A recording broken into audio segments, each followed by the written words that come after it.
Hey there, Georgie here with Ukraine Matters. Finally, I'm able to solve my technical issues and release a video for you guys. Sorry for the delay, but the occasion in which I'm releasing a video to you could not have been better. We witnessed history today. The day and the world that you knew before yesterday is not going to be the same world that you will know going forward. These things that we're going to be talking about today do not happen in real life. The operations, like it has been executed by the Ukrainian security forces, are only happening in the movies. This is not real life, and yet it absolutely is. So let's jump into the details. So what happened is Ukrainian security forces, headed by Vasil Maluk, has executed the incredible operation of targeting Russian assets inside of Russia. The operation has been planned for over a year, and we just saw the execution phase of this operation.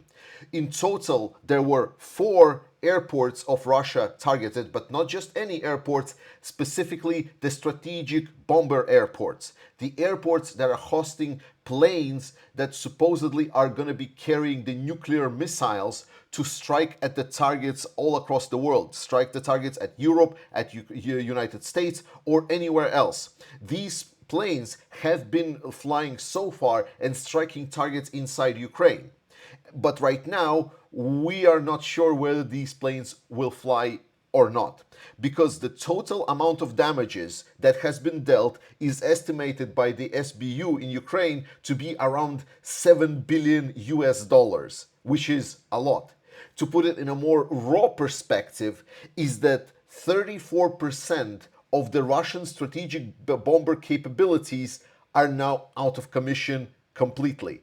A third of Russian strategic bomber planes are gone and out. The SBU created these special cargo containers where they put the FPV drones inside of those cargo containers, and then they were able to smuggle these containers into Russia. At first, these cargo containers have been just put as essentially a sleeper cells inside of Russia. An important note here is while we see certain containers now being activated, no one is telling that potentially there might be additional cells of these containers all across Russia.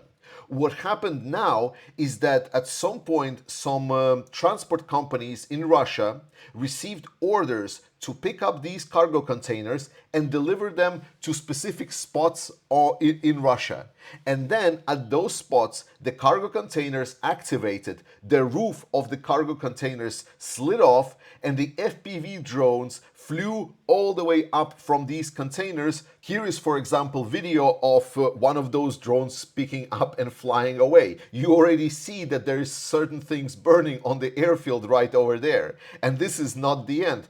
Towards the end of the video, you see while the guy that is commenting to all of this, he is noticing as another of these drones is also lifting up and flying from his container. And the drivers of these trucks, they didn't know what is happening. I believe that the video that you just saw was actually filmed by the driver itself. So these drones, and you can see the image quality is perfect. So there is no electronic warfare on these airfield. There is nothing that is obstructing any operations of these drones. So what is important here is that everything that Russia is doing is finally coming, the chickens come to roost. We talked extensively that for Russia and the way that they're conducting warfare is unsustainable. They're opening themselves for the holes. So here, it's both just a historic success for Ukraine. It's a great operation, no doubt about this. But it's also important to note why it was possible for this operation to happen. The easy answer is obviously corruption, but it's not only that. Beyond corruption in the Russian military, additional layer to this is that Russians have been pulling a lot of troops specifically to the front line to conduct meat wave assaults. More importantly, they have been also struggling to use the anti-spy networks to try to detect this network. The total damage that was dealt was the strikes of Ukraine on 4 air bases. The airbase of Alenia has been struck, and that airbase is actually quite notable because it's located quite north of Russia, near the coast of the White Sea. This is beyond the polar circle. Then there is another airbase that was struck, which is called Belair, which is actually on the eastern side of Russia at all. It's on far east Siberia, just very close to Mongolia, basically, and China. Then there is Dyagilevo and Ivanovo air bases that were struck close to Moscow. And actually, there are reports that also Voskresensk is also burning right now. So potentially there is a fifth air base that has also been struck by these Ukrainian drones. And the point of Moscow is that in these areas, supposedly, there should have been more security present, but there wasn't. No one was ready for this.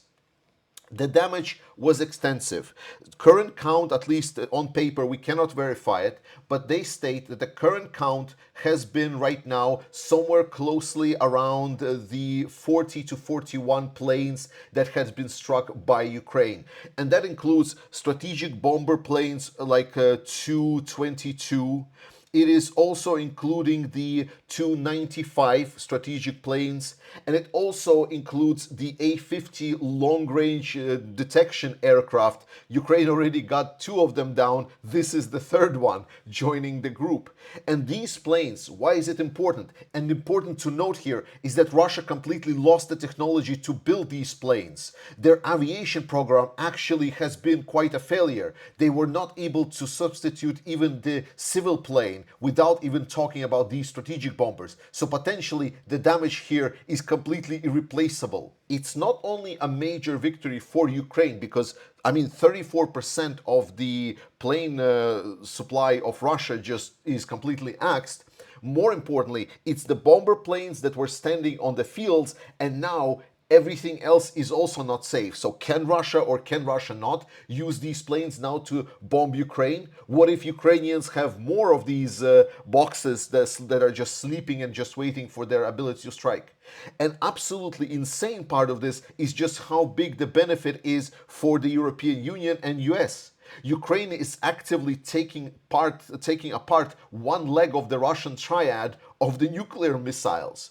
And following up to this idea, right now we're talking just about the planes. But what if these boxes are going to be situated near Russian strategic missiles? Or, for example, beyond the planes, we saw the explosion from Severnaia base. Severomorsk base, where there has been an explosion in the warehouse full of ammunition. We know it was full of ammunition because on this video you actually can hear the secondary detonations. And this one is up north where the Russian nuclear submarines are stationed. How does Russia deal with all of this? Now, obviously, you say, they're just going to raise security, they're going to start checking all of these vehicles. It's going to paralyze the Russian logistics. Russian economy is already not doing so hard. You know how much logistics are dependent on the trucks just driving around, if this is any kind of cargo trucks that they're just going to be setting up? So you're going to start checking every single truck. That's just going to collapse the logistics system of Russia.